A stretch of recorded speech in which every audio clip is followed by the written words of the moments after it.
as I was saying at the end of the last video, at least one of my early classrooms, second, third grade-ish, had a little chill out corner in the back.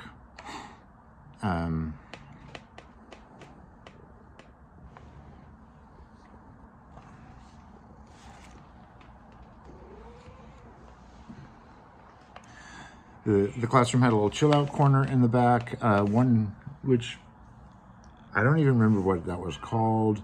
I don't remember being called timeout. I just remember that the way I remember it, I spent more time back there than anyone else in the class. Someone else might remember the same thing about themselves. Someone else entirely might remember the same thing about me. But the nice thing was, as opposed to your stereotypical standing in the corner as punishment, it was definitely sort of a timeout room. The fact that it was in the back, sort of partitioned off by the rest of the room. So you didn't see out, they didn't see in. You could still hear what was going on. You know, they could call to you if it was necessary to come back or something like that. I feel like there was a couch, definitely some pillows, probably some books and stuff. So it wasn't like you're sitting there shamed in the front of the room. You just actually get a little comfortable, reduced environment in the back. One interesting thing that ties in with the recent thoughts about autism regarding me. So I barely remember first grade, but I know that through second and third grade, I had a lot of sort of behavior issues. Again, they were more sort of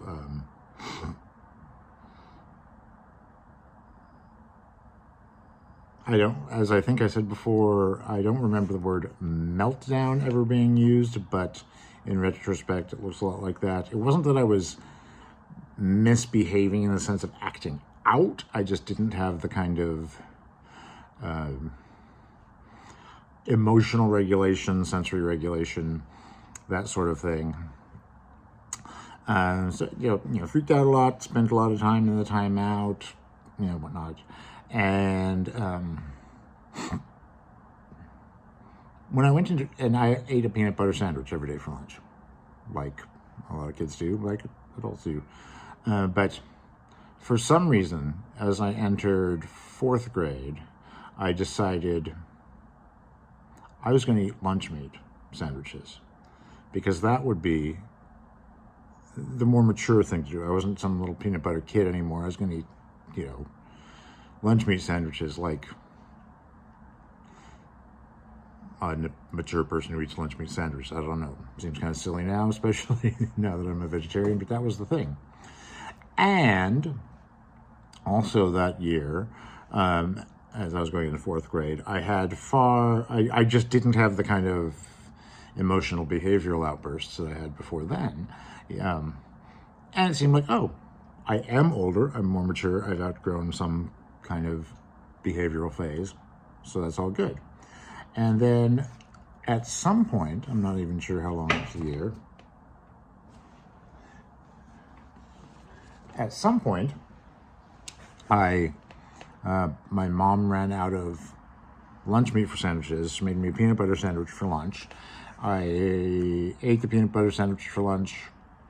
I'm not sure if it was just one day or a few days, but all of a sudden, you know, behavioral problems, emotional regulation problems, freakouts started happening again. And I know that there's been a lot of controversy and about specific diets, specific foods for autism, for reducing autism symptoms, if symptom is even the right word, etc. People talk about no gluten, no casein, this and that, no artificial colors, this and that. I don't know if any of those things hold up in general across the board, but I know that I had behavioral issues tied to a specific foodstuff. and which led to me determining that I had a problem with peanuts and other related peas, peanuts, garbanzo beans, etc. And just while specific foods for autism doesn't necessarily seem to be a thing that's agreed upon, I feel like the idea that I would have problems based on a specific food affecting my behavior and self-control, that seems pretty solid. That seems like pretty good evidence of, argument, not proof of, but argument toward the autism diagnosis.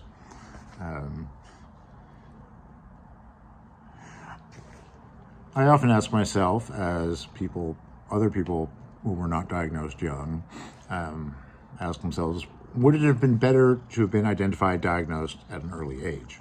I would say that, I was formally diagnosed with ADHD at about age 32 or so.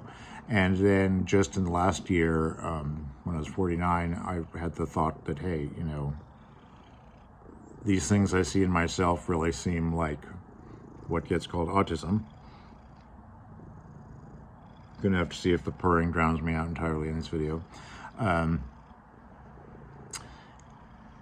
If I was born much later than I was, and I was in school now and got these diagnoses,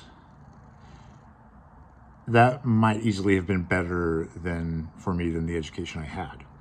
Unfortunately, at the time, in the 70s and 80s, there was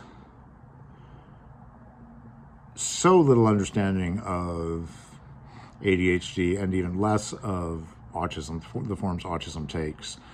Just for one example, I was the Lorna Wing's popularization of the spectrum concept that, oh wow, autism can show up in a variety of different ways. That was published, I believe, in 1979. So I was already into elementary school when that happened, and things like that certainly don't permeate the psychosphere and the educational system immediately. It's not like by 1980 everyone was like, oh, we know what the autism spectrum is.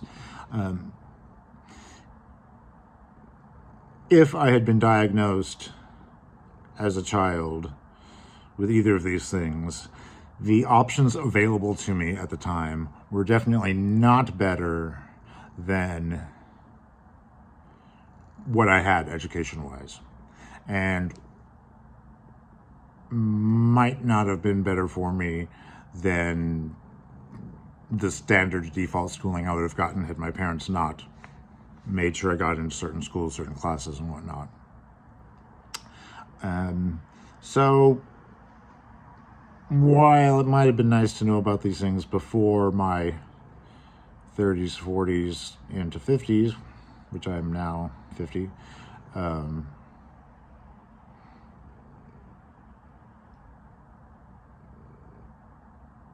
sometime earlier than that would have been good, but getting those labels in the 70s and 80s would likely have done more harm than good. And I'll leave that there for now.